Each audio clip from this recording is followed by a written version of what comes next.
Estás a punto de descubrir el secreto oculto que las élites espirituales no quieren que conozcas. El código ancestral que ha sido silenciado por generaciones. La verdad prohibida que puede transformar tu destino en los próximos 30 segundos. Tu vida está en un punto de quiebre absoluto en este preciso instante, y lo que suceda después de este momento determinará si permaneces encadenado en la oscuridad del caos o si finalmente rompes las cadenas invisibles que te han mantenido prisionero de la desesperación, la angustia y el vacío existencial que corroe tu alma cada noche cuando quedas solo con tus pensamientos más aterradores. Miles de personas en este exacto momento están experimentando una transformación radical porque finalmente comprendieron esta verdad milenaria que cambia absolutamente todo. Y tú estás a segundos de unirte a ellos o de perderte para siempre en el laberinto sin salida de la confusión moderna. Hola, soy Benjamín y quiero llevarte en un viaje profundo hacia una de las verdades más poderosas y transformadoras que encontramos en las Sagradas Escrituras. Hoy vamos a sumergirnos en el Salmo 33, un canto de alabanza que revela la naturaleza del gobierno divino sobre toda la creación y sobre cada detalle de tu vida.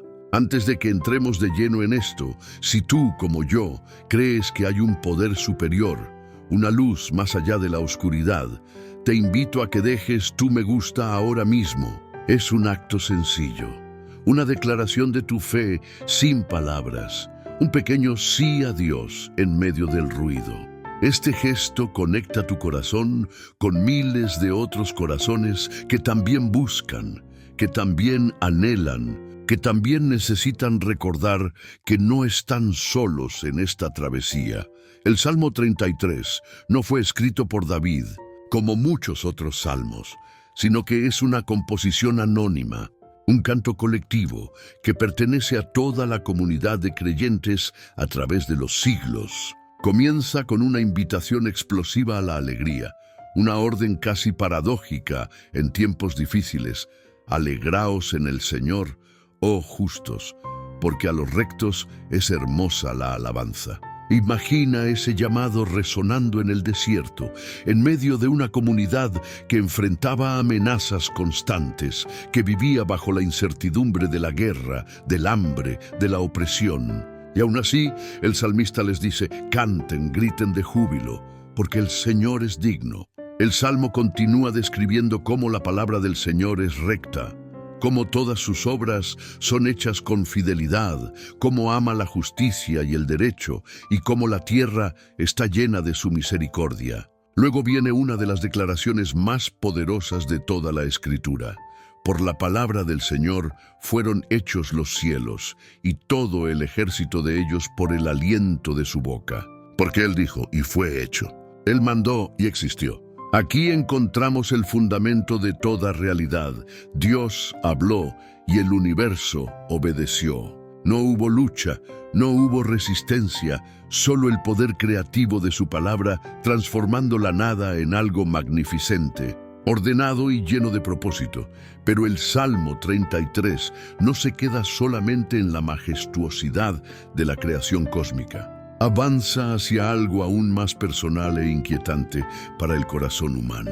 El salmista declara que el Señor hace nulo el consejo de las naciones y frustra las maquinaciones de los pueblos. El consejo del Señor permanecerá para siempre, los pensamientos de su corazón por todas las generaciones. Aquí se revela una verdad que sacude los cimientos de nuestra confianza mal colocada. Los planes humanos, por más elaborados, ingeniosos o poderosos que parezcan, son como humo ante el soplo divino. Los imperios caen, las estrategias fallan, las seguridades se desmoronan, pero el propósito de Dios permanece inquebrantable, eterno, inmutable. Y luego viene la parte que debería hacer temblar y consolar a la vez. Desde los cielos el Señor mira. Él ve a todos los hijos de los hombres. Desde el lugar de su morada, observa a todos los moradores de la tierra. Él formó el corazón de todos ellos. Él considera todas sus obras. Dios no es un espectador distante. Él observa, Él conoce, Él comprende cada latido de tu corazón, cada pensamiento que cruza tu mente en la madrugada, cada lágrima que has derramado en secreto. Ahora bien, tú y yo vivimos en un tiempo radicalmente diferente al del salmista antiguo, pero las preguntas fundamentales permanecen idénticas. Vivimos en una era de información masiva, de conexión digital constante, de avances tecnológicos que habrían parecido magia para generaciones anteriores. Tenemos acceso inmediato a casi todo el conocimiento humano acumulado. Podemos comunicarnos instantáneamente con personas al otro lado del planeta. Podemos manipular la materia a nivel atómico. Y sin embargo, la ansiedad clínica ha alcanzado niveles epidémicos. La depresión se ha convertido en la compañera silenciosa de millones. El suicidio sigue siendo una de las principales causas de muerte entre jóvenes. Las adicciones de todo tipo, desde sustancias hasta pornografía, desde comida hasta redes sociales, nos tienen atrapados en ciclos destructivos que prometían libertad, pero entregaron esclavitud. Las relaciones humanas se han vuelto frágiles, desechables, superficiales. El sentido de comunidad se ha fragmentado. La familia, esa institución milenaria, está bajo un estrés sin precedentes. El trabajo, que debería dignificar, a menudo deshumaniza. La política se ha vuelto tribal y violenta. La verdad misma parece haberse convertido en algo negociable, relativo, manipulable. Y en medio de este caos existencial, tú despiertas cada mañana preguntándote si todo esto tiene algún sentido, si hay un hilo conductor que atraviese el aparente absurdo de la existencia, si alguien realmente está al mando, o si simplemente estamos navegando a la deriva en un universo indiferente. Es precisamente en este punto donde el Salmo 33 nos interpela con fuerza demoledora. Porque el salmista no escribió desde una torre de marfil, no compuso estas palabras en un momento de éxtasis desconectado de la realidad. Lo hizo conociendo la fragilidad humana, la amenaza constante de enemigos, la posibilidad siempre presente del colapso.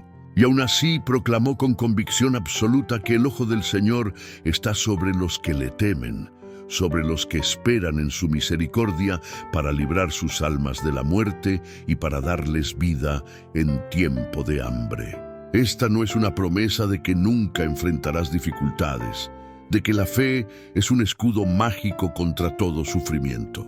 Es algo mucho más profundo y real. Es la certeza de que incluso en medio de la muerte y el hambre hay una presencia que sostiene, que preserva, que tiene la última palabra. Piensa en esto honestamente. ¿Cuántas veces has puesto tu confianza en cosas que parecían sólidas, inquebrantables, seguras, solo para verlas desmoronarse ante tus ojos? Tal vez era una relación que creías eterna, pero terminó en traición o indiferencia. Tal vez era un trabajo que definía tu identidad, pero te despidieron sin ceremonias. Tal vez era tu propia salud, que diste por sentada hasta que un diagnóstico lo cambió todo.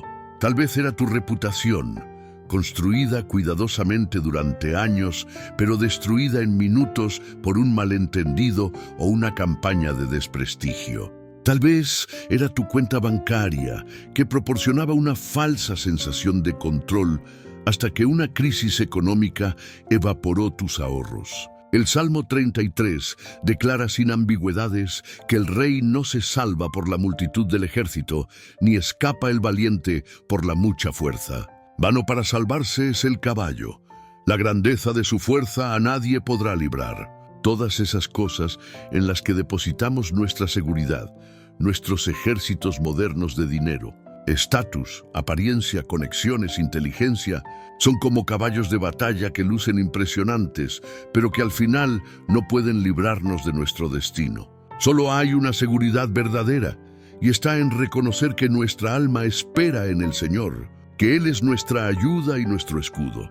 Déjame contarte una historia que ilustra esta verdad de manera devastadora y hermosa a la vez. Había una vez un hombre llamado Alessandro, un arquitecto brillante que vivía en una ciudad europea próspera a principios del siglo XX.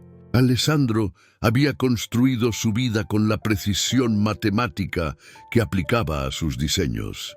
Se había casado con una mujer de buena familia.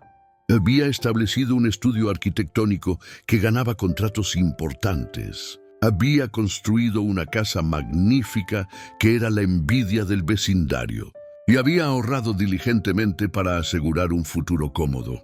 Tenía 2 hijos, un niño y una niña, a quienes educaba en las mejores escuelas. Todo en su mundo reflejaba orden, control, seguridad. Alessandro rara vez pensaba en Dios. No era que fuera hostil a la religión, simplemente la consideraba irrelevante para un hombre moderno y educado como él. Su esposa asistía a misa ocasionalmente y él la acompañaba en las grandes festividades por cortesía social. Pero en su corazón creía firmemente que el destino de un hombre estaba determinado por su inteligencia, su trabajo duro y su capacidad de planificación. La fe le parecía el refugio de los débiles, de aquellos incapaces de tomar las riendas de sus propias vidas. Entonces llegó la guerra. Al principio, Alessandro no estaba preocupado. Las guerras eran asuntos de políticos y soldados, pensaba, y su ciudad estaba lejos del frente. Pero la guerra creció, se expandió, se volvió total. Los contratos de construcción se evaporaron. Sus ahorros, depositados en un banco que colapsó, desaparecieron de la noche a la mañana. Su hermosa casa fue requisada por el ejército para usarla como cuartel. Su hijo mayor fue reclutado forzosamente. Su esposa, debilitada por el estrés y la malnutrición, enfermó gravemente. En cuestión de meses, todo el edificio cuidadosamente construido de su vida se desmoronó completamente. Alessandro se encontró viviendo en un pequeño apartamento miserable, trabajando en cualquier empleo humillante que pudiera encontrar solo para comprar pan, esperando noticias de su hijo que nunca llegaban, viendo a su esposa consumirse lentamente. Una noche, después de un día particularmente brutal, en el que había sido golpeado por un soldado por no moverse lo suficientemente rápido en una fila de racionamiento, Alessandro se encontró caminando sin rumbo por las calles bombardeadas de la ciudad. Entró en una iglesia en ruinas, no por fe, sino simplemente porque estaba allí y porque necesitaba sentarse. El edificio estaba mayormente destruido. El techo había colapsado parcialmente, los vitrales estaban hechos añicos, pero en el altar todavía ardía una pequeña vela votiva. Alessandro se sentó en un banco roto y por primera vez en su vida adulta comenzó a llorar de verdad. No lágrimas dignas y controladas, sino sollozos profundos y desgarradores que salían desde lo más hondo de su ser. Y en ese momento de completa rendición, en ese instante de absoluta bancarrota espiritual, algo cambió en su interior. No escuchó voces audibles ni vio visiones dramáticas. No experimentó ningún fenómeno sobrenatural obvio. Pero en la quietud de esa iglesia destruida, iluminada apenas por esa única vela temblorosa, Alessandro sintió por primera vez en su vida que no estaba solo. Era una presencia, no amenazante sino profundamente consoladora, que parecía envolverlo con una ternura que nunca había conocido. En ese momento, comprendió con una claridad que trascendía la lógica que todas sus construcciones, todos sus planes, toda su autosuficiencia habían sido castillos de arena ante la marea. Pero también comprendió que había algo, alguien, que permanecía cuando todo lo demás se derrumbaba. Durante las semanas siguientes, Alessandro comenzó a regresar a esa iglesia en ruinas cada noche. Allí, en medio de los escombros, comenzó a orar. Al principio no sabía cómo hacerlo. Sus oraciones eran torpes, honestas, a veces llenas de rabia y acusación. ¿Por qué permitiste esto?, preguntaba a ese Dios recién descubierto. ¿Por qué mi hijo? ¿Por qué mi esposa? ¿Por qué mi vida? Pero gradualmente algo comenzó a transformarse en su corazón. No es que sus circunstancias mejoraran mágicamente. La guerra continuó. Su esposa seguía enferma. Las noticias de su hijo seguían sin llegar. Pero Alessandro comenzó a experimentar una paz que desafiaba toda explicación racional. Era como si en lo más profundo de su ser se hubiera encendido una llama que ninguna circunstancia externa podía apagar. Un día, un sacerdote anciano que también visitaba las ruinas de la iglesia le habló. El sacerdote había perdido a toda su congregación en los bombardeos. Su monasterio había sido destruido. Él mismo había sido torturado por soldados enemigos. Pero sus ojos tenían una luz que Alessandro nunca había visto en nadie. El sacerdote le dio una Biblia maltratada y le dijo que leyera los Salmos. Alessandro comenzó esa misma noche. Y cuando llegó al Salmo 33, algo explotó en su comprensión. Alegraos en el Señor, oh justos. ¿Cómo podía alegrarse en medio de tal devastación? Pero luego comprendió que el salmista no estaba hablando de alegría circunstancial, de felicidad dependiente de que las cosas vayan bien. Estaba hablando de algo mucho más profundo y poderoso, una alegría fundamentada en quién es Dios, no en lo que está sucediendo. Por la palabra del Señor fueron hechos los cielos. El Dios que habló y el universo obedeció, ese Dios no había perdido el control. El caos que Alessandro veía a su alrededor no era evidencia de la ausencia de Dios, sino del resultado temporal de la libertad humana mal usada, de la rebelión contra el orden divino.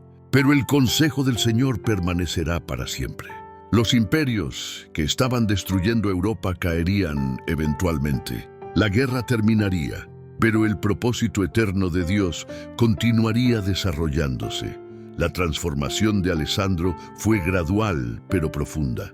Comenzó a ver su sufrimiento no como un castigo arbitrario, sino como una demolición necesaria de todos los ídolos falsos que había construido. Su autoconfianza, su orgullo intelectual, su ilusión de control, todas estas cosas tenían que morir para que algo nuevo pudiera nacer. Y lo que nació fue una fe auténtica probada en el fuego, no basada en prosperidad o circunstancias favorables, sino en el carácter inmutable de Dios. Cuando finalmente la guerra terminó, Alessandro había perdido casi todo en términos materiales. Su esposa había fallecido, su hijo nunca regresó. Su carrera como arquitecto nunca se recuperó completamente, pero había ganado algo infinitamente más valioso. Había descubierto que nuestra alma espera en el Señor, que Él es nuestra ayuda y nuestro escudo.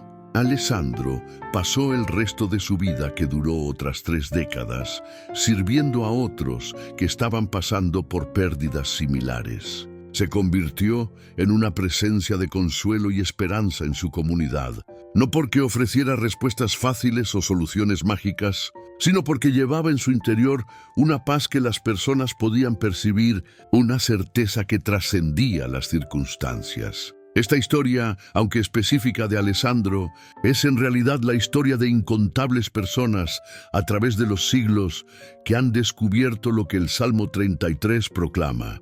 Es tu historia también, si eliges verla, porque tú estás en este momento en algún punto de ese viaje. Tal vez estás en la fase donde todavía confías principalmente en tus propias fuerzas, en tus planes, en tus recursos.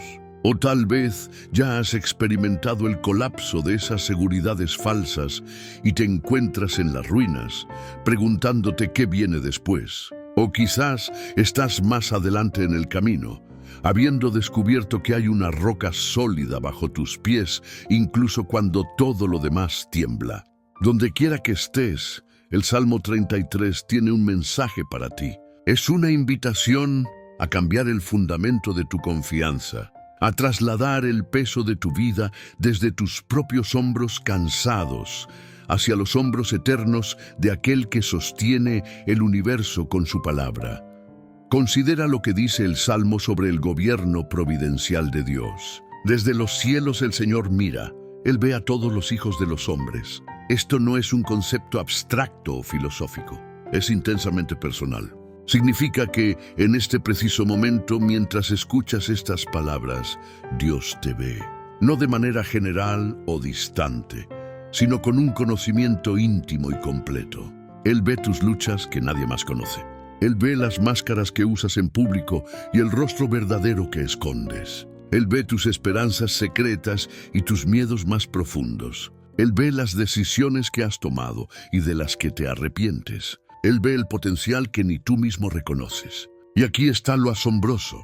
Él no te ve con indiferencia o juicio cruel, sino con un amor que es difícil de comprender para nuestra mente finita. El Salmo dice que el ojo del Señor está sobre los que le temen, sobre los que esperan en su misericordia.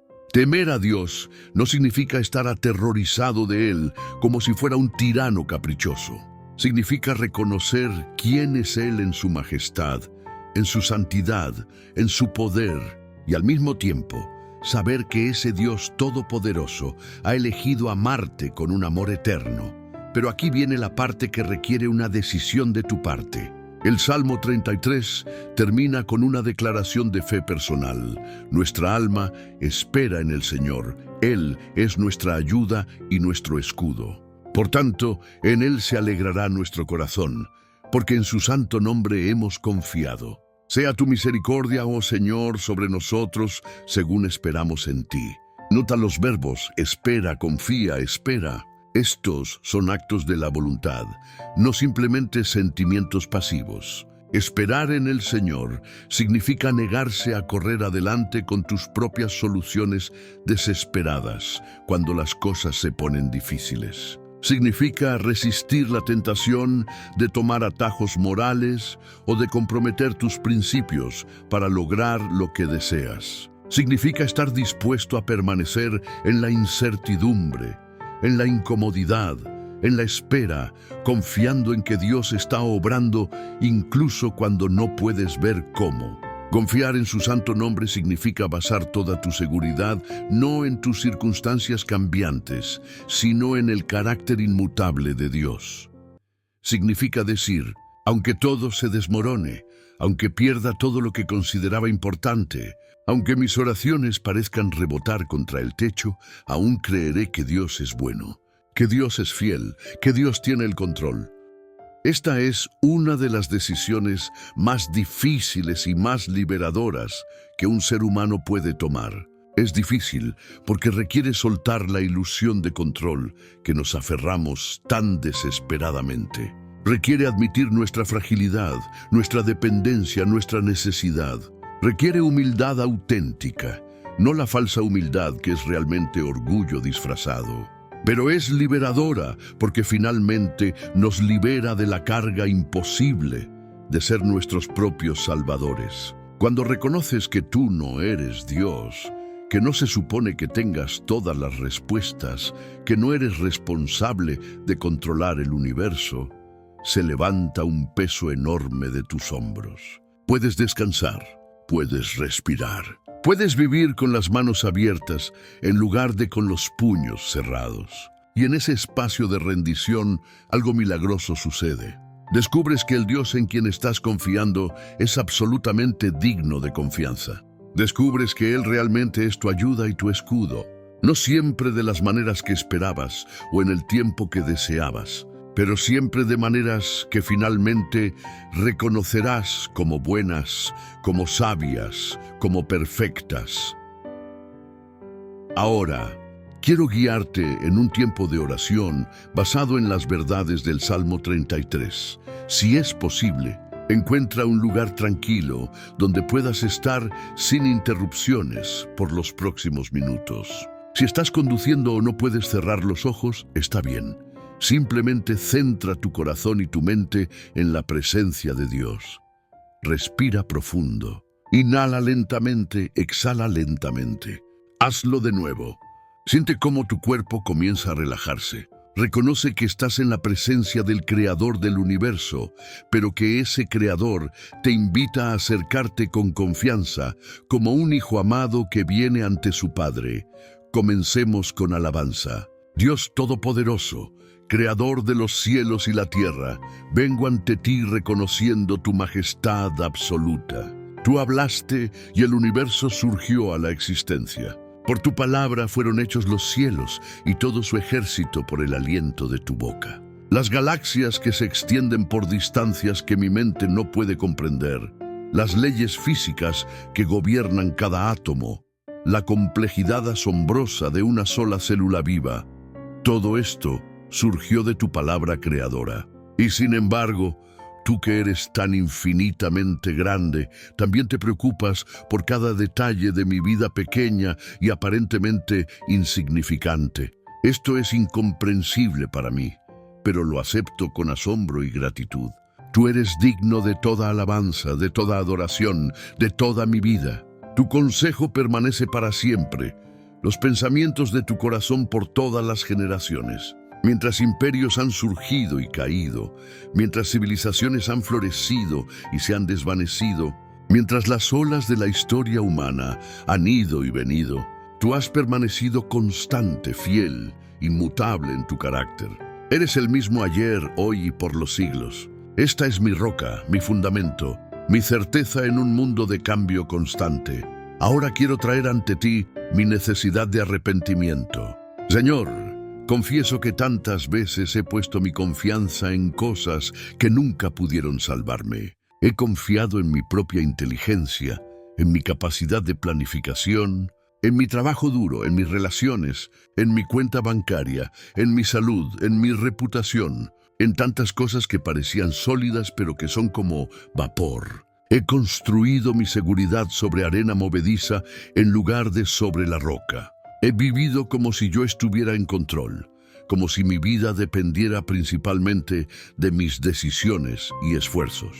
He sido como el rey que confía en la multitud de su ejército o como el valiente que confía en su propia fuerza. Perdóname, Señor. Reconozco que he sido orgulloso, autosuficiente, ciego a mi verdadera fragilidad. También confieso las veces que he dudado de tu bondad cuando las cosas no salieron como yo quería. Las veces que he cuestionado tu sabiduría, que he murmurado contra tus caminos, que he permitido que la amargura eche raíces en mi corazón. Perdóname por no confiar en que tus caminos son más altos que mis caminos y tus pensamientos más altos que mis pensamientos. Lávame, límpiame, renuévame desde adentro. Ahora quiero presentar ante ti mis peticiones específicas. Señor, tú conoces las áreas de mi vida donde estoy luchando en este momento. Conoces las preocupaciones que mantienen mi mente despierta en la noche. Conoces las relaciones que están rotas o tensas. Conoces las necesidades financieras que me causan ansiedad. Conoces las decisiones difíciles que enfrento. Conoces los sueños que parecen imposibles. Conoces los dolores del pasado que todavía me atormentan. Conoces las tentaciones que me acosan. Conoces todo, Señor, porque tú formas el corazón de todos nosotros y consideras todas nuestras obras. Así que vengo ante ti, no con pretensiones, sino con honestidad total. Te traigo cada una de estas cargas específicas. No te pido que necesariamente cambies mis circunstancias de la manera que yo quiero, aunque anhelo tu intervención. Más bien, te pido que cambies mi corazón. Dame la fe para esperar en ti, para confiar en tu tiempo, para creer que estás obrando incluso cuando no puedo ver evidencia de ello. Dame ojos para ver más allá de lo visible hacia lo invisible. Dame un corazón que encuentre su alegría en ti, no en circunstancias favorables. Sé mi ayuda y mi escudo. Donde yo soy débil, sé tú mi fuerza. Donde yo soy ignorante, sé tú mi sabiduría. Donde yo estoy solo, sé tú mi compañía constante.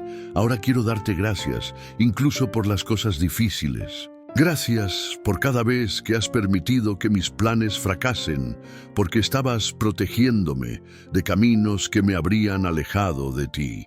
Gracias por cada pérdida que me ha enseñado que tú eres lo único que no puedo perder. Gracias por cada momento de debilidad que me ha obligado a depender de tu fuerza. Gracias por cada valle oscuro que me ha enseñado que tú caminas conmigo incluso allí.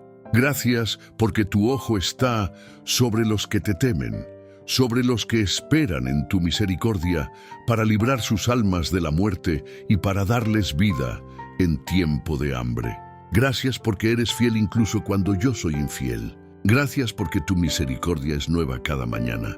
Gracias porque nada puede separarme de tu amor, ni la muerte ni la vida, ni ángeles ni principados, ni lo presente ni lo porvenir, ni lo alto ni lo profundo, ni ninguna otra cosa creada. Gracias porque has prometido completar la buena obra que comenzaste en mí. Gracias porque mi esperanza no se basa en mis propios méritos, sino en tu gracia inmerecida. Finalmente, Señor, te pido que tu misericordia esté sobre mí, sobre todos los que escuchan estas palabras, según esperamos en ti. Que podamos vivir el resto de este día, esta semana, esta vida, con los corazones anclados en la verdad de quién eres tú. Que cuando vengan las tormentas, y vendrán, permanezcamos firmes no por nuestra propia estabilidad, sino porque estamos edificados sobre la roca de tu palabra.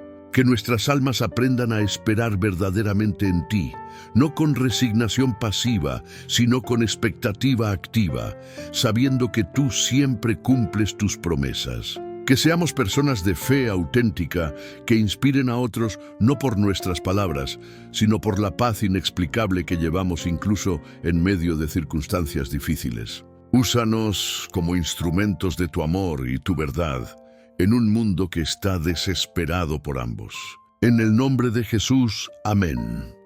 Ahora, mientras terminas este tiempo de reflexión y oración, quiero dejarte con una bendición final. Que el Señor te bendiga y te guarde, que haga resplandecer su rostro sobre ti y tenga de ti misericordia. Que levante su rostro hacia ti y ponga en ti paz. Lleva contigo esta verdad fundamental. Tú no estás solo, nunca has estado solo, nunca estarás solo. El Dios que sostiene el universo con su palabra, también te sostiene a ti con amor eterno. Cuando te sientas débil, recuerda que Él es tu fuerza. Cuando te sientas perdido, recuerda que Él es tu guía. Cuando te sientas temeroso, recuerda que Él es tu escudo. Y que tu corazón se alegre en Él, no porque todo esté bien en tu vida en este momento, sino porque Él es bueno, Él es fiel, y sus promesas son sí y amén. Ve en paz, vive en fe, y que la gracia de nuestro Señor Jesucristo, el amor de Dios Padre y la comunión del Espíritu Santo estén contigo ahora y siempre.